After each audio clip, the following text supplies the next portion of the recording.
The snow was falling harder now, thick flakes that muffled the sounds of the city and turned the streets into a winter postcard. Daniel Morrison pulled his daughter Emma closer as they walked home from the Christmas Eve service at their church. Emma was 6, bundled in a bright pink coat with a matching red and white hat, her small hand clasped firmly in his. At 34, Daniel had everything most people dreamed of. He'd sold his tech startup 3 years ago for an amount that still made his head spin. The penthouse apartment, the cars, the security that came with never having to worry about money again. But walking through the snowy streets on Christmas Eve, his daughter chattering happily about Santa and presents, Daniel felt the familiar ache of something missing. Emma's mother, Julia, had died 2 years ago from a sudden aneurysm. One moment she'd been laughing at breakfast. By dinner, she was gone. Since then, it had been just the two of them. Daniel and Emma against the world. "Daddy, look at all the pretty lights."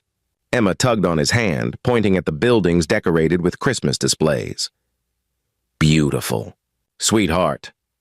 Daniel smiled down at her, grateful as always for this small person who'd given him a reason to keep going when Julia died. They were passing a narrow alley between buildings when Daniel heard it. The sound of someone rummaging through trash accompanied by quiet, desperate breathing. He almost kept walking. It was Christmas Eve. They should get home, have hot chocolate, read Christmas stories by the tree. The last thing Emma needed was to see something upsetting, but something made him stop, made him look. In the alley, barely visible in the dim light from a street lamp, a young woman was searching through a dumpster. She wore what had once been a nice dress, cream-colored with a delicate pattern, but it was torn and stained now. Over it, she wore a gray hooded sweater that was more holes than fabric, with obvious patches sewn on. Her blonde hair hung in tangles around her face, and even from a distance, Daniel could see she was shaking from the cold. She clutched a notebook against her chest with one arm, while using the other to dig through the trash. She found something, a half-eaten sandwich maybe, and pulled it out with a sound that was almost a sob of relief. "Daddy, why's that lady looking in the trash?" Emma's voice was small, confused. The woman's head jerked up at the sound. She looked at them with wide, frightened eyes like an animal caught in headlights. In the lamplight, Daniel could see she was young, maybe late 20s. Her face was gaunt, hollow with hunger, but there was something refined about her features. Intelligence in those fearful eyes. "I'm sorry," she said quickly, clutching the notebook tighter. "I'm sorry. I'm leaving. I'm just—" Her voice was hoarse, raw but educated. The accent of someone who'd once had a different life. "Wait," Daniel said gently. "Please don't go." The woman froze, torn between running and staying. She looked at Emma, and something in her face crumbled. "I'm sorry your daughter has to see me like this." "No child should have to see this. I'm sorry." "Miss, are you hungry?" Emma asked, her voice filled with the uncomplicated concern of childhood. The woman's face twisted. "I'm fine.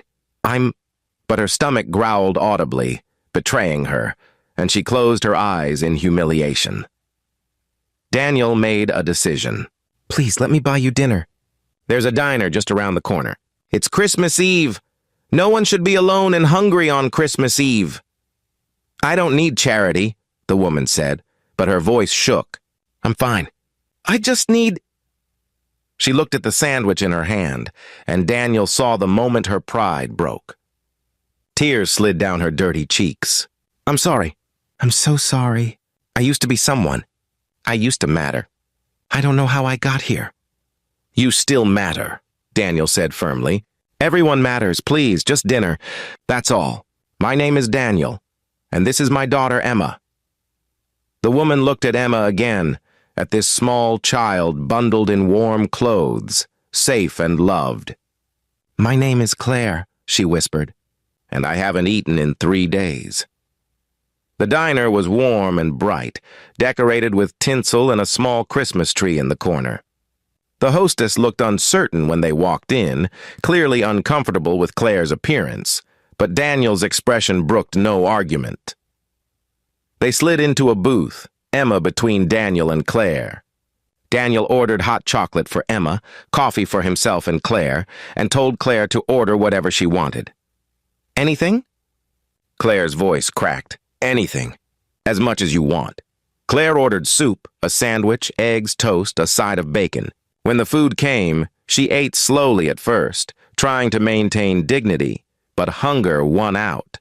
She devoured everything, tears streaming silently down her face the entire time. Emma watched with solemn eyes, then pushed her own hot chocolate toward Claire. You can have mine if you're thirsty. Claire stared at the small child, and more tears fell. Thank you, sweetie, but that's yours. You drink it. Are you homeless? Emma asked with a child's directness.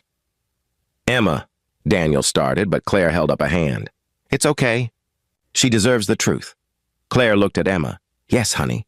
I'm homeless. I lost my home. Why? Claire took a shaky breath. I made mistakes, and I had some bad luck, and I lost everything. Daniel had been watching Claire throughout the meal. The way she held her notebook like a lifeline. The educated way she spoke.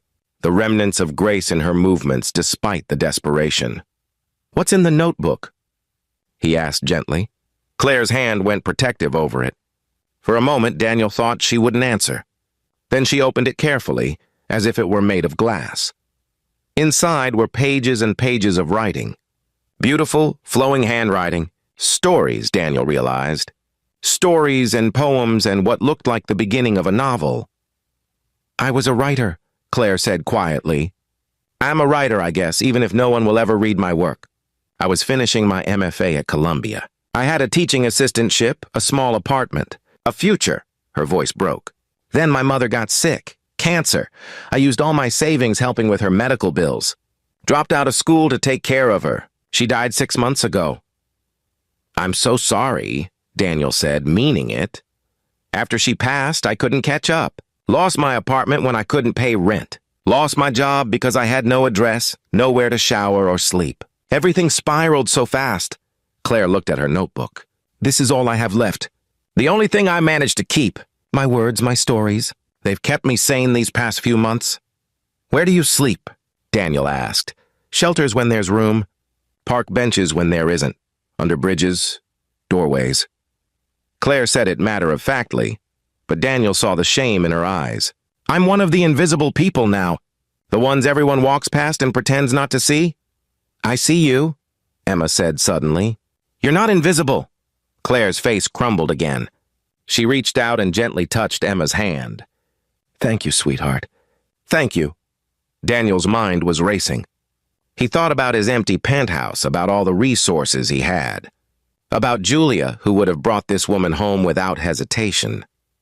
Julia, who'd always believed in helping people, in using their good fortune to lift others up. Claire, he said slowly, I want to make you an offer, and I need you to hear me out before you say no. Claire looked at him warily. What kind of offer? I have a guest suite in my apartment. 2 bedrooms, private bathroom, small kitchenette. It's been empty since my wife passed away. Daniel took a breath. You can stay there. As long as you need. No strings attached. No expectations. Just a safe, warm place to live while you get back on your feet. Claire stared at him. No, I can't. You don't know me. I could be anyone. I could be dangerous or you're not dangerous. You're a person who got dealt a bad hand and needs help. Daniel leaned forward. Claire, I've been blessed with more money than I'll ever need. My wife always said we should use it to help people. To really help them, not just throw money at problems. Let me help you, please. Why? Claire's voice was barely audible. Why would you do this for a stranger? Daniel glanced at Emma, who was watching both of them with serious eyes. Because 2 years ago I lost my wife, the love of my life. Emma lost her mother, and for a while I was so lost in grief I didn't think I'd survive.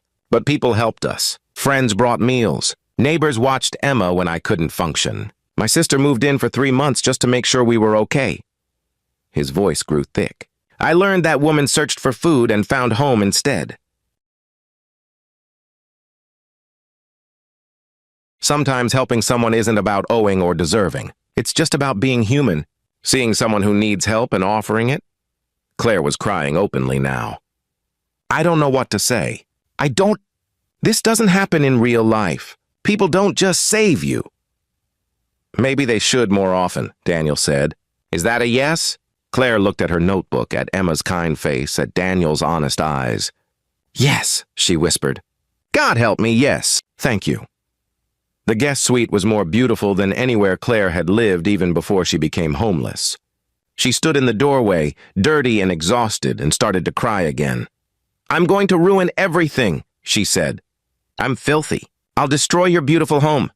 You won't ruin anything, Daniel said firmly. There are fresh towels in the bathroom. I'll leave some of Julia's clothes outside the door. They should fit. Take a hot shower, sleep in an actual bed, and tomorrow we'll figure out next steps.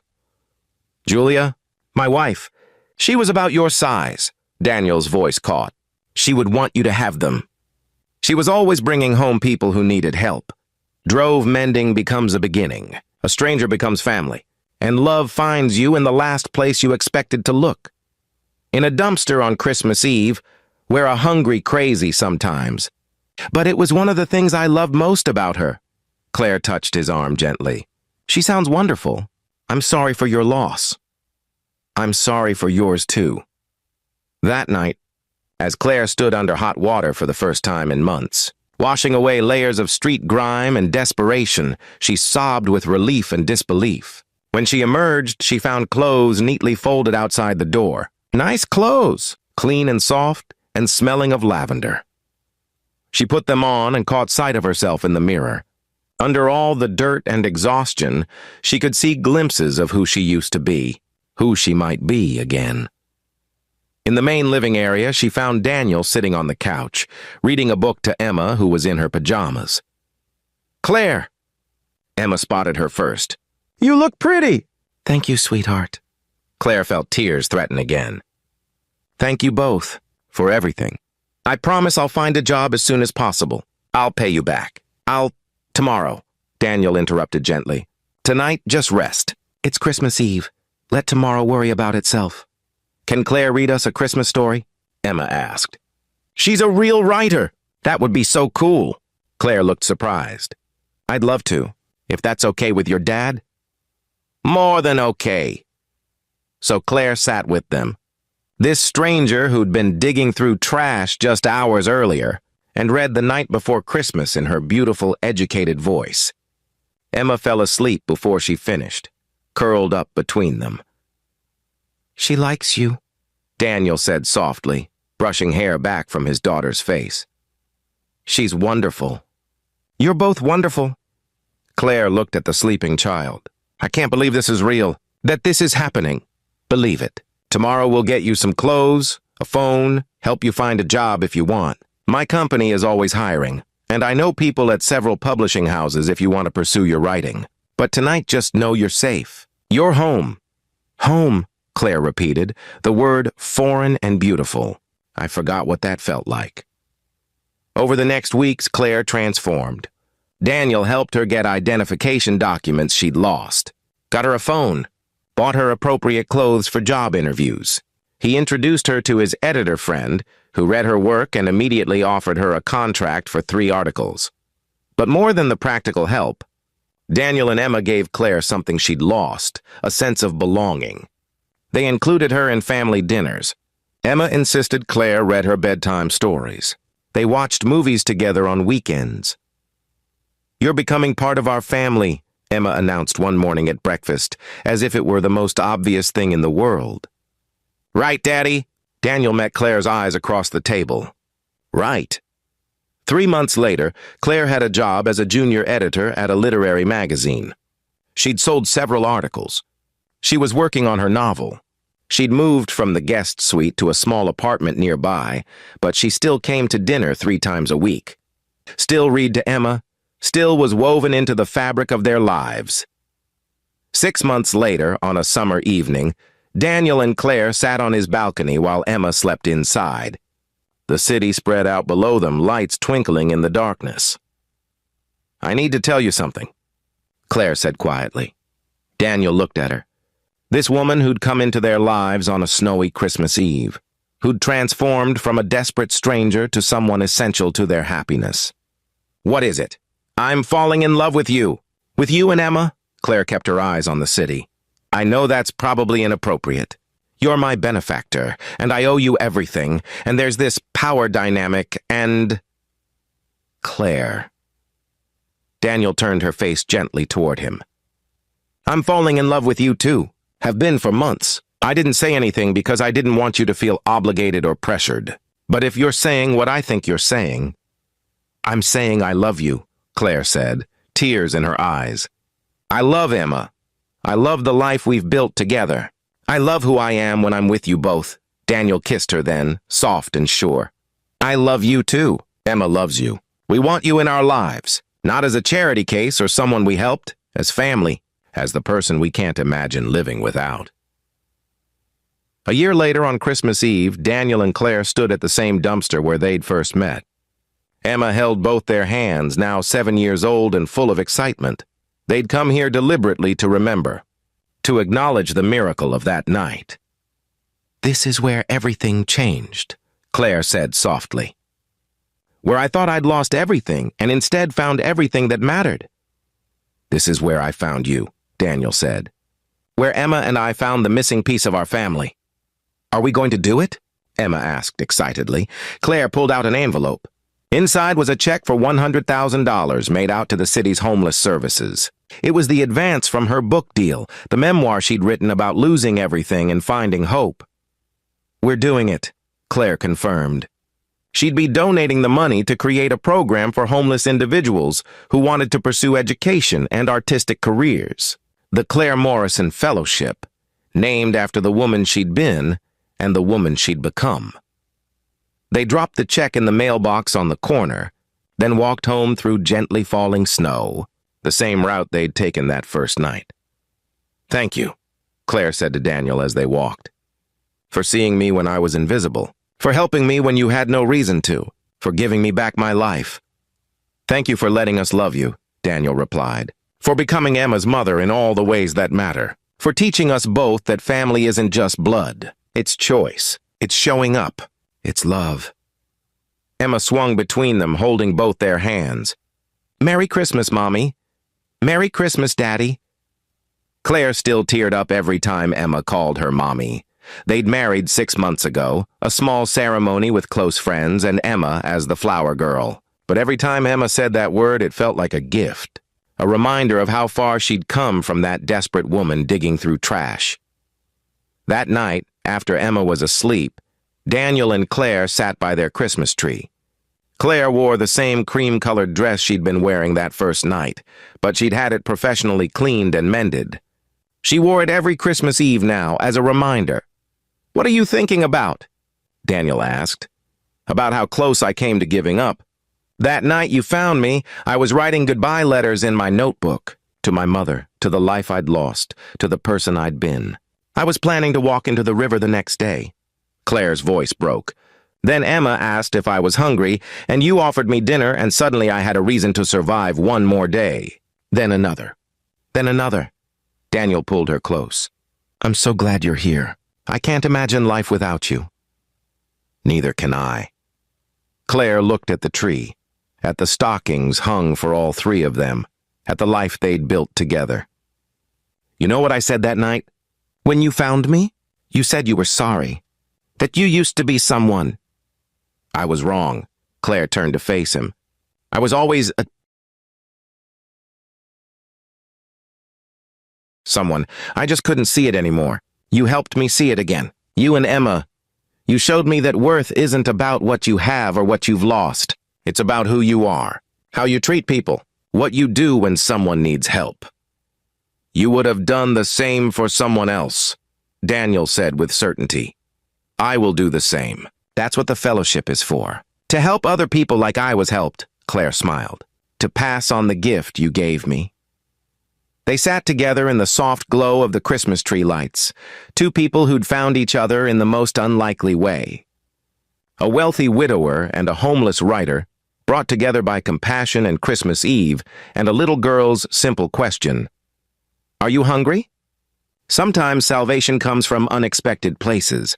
Sometimes the person digging through trash on Christmas Eve is exactly who you need to meet. Sometimes helping someone else is how you help yourself. Daniel had given Claire a home. But she'd given him something too. Purpose, love, a reason to believe in goodness again. She'd given Emma a mother. She'd given them both hope. And that, Claire thought as she drifted off to sleep in Daniel's arms, was the real Christmas miracle.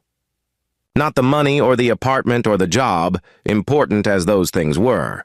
The miracle was connection, love, the way humans could save each other simply by seeing each other, by refusing to look away, by offering help without counting the cost. She'd been invisible, digging through garbage, certain her story had ended, but it had only just begun. Because sometimes the worst moment of your life is just the beginning of the best chapter. Sometimes losing everything means you have room to gain what actually matters. Sometimes the person you think you're helping is actually the one saving you. And sometimes on a snowy Christmas Eve, an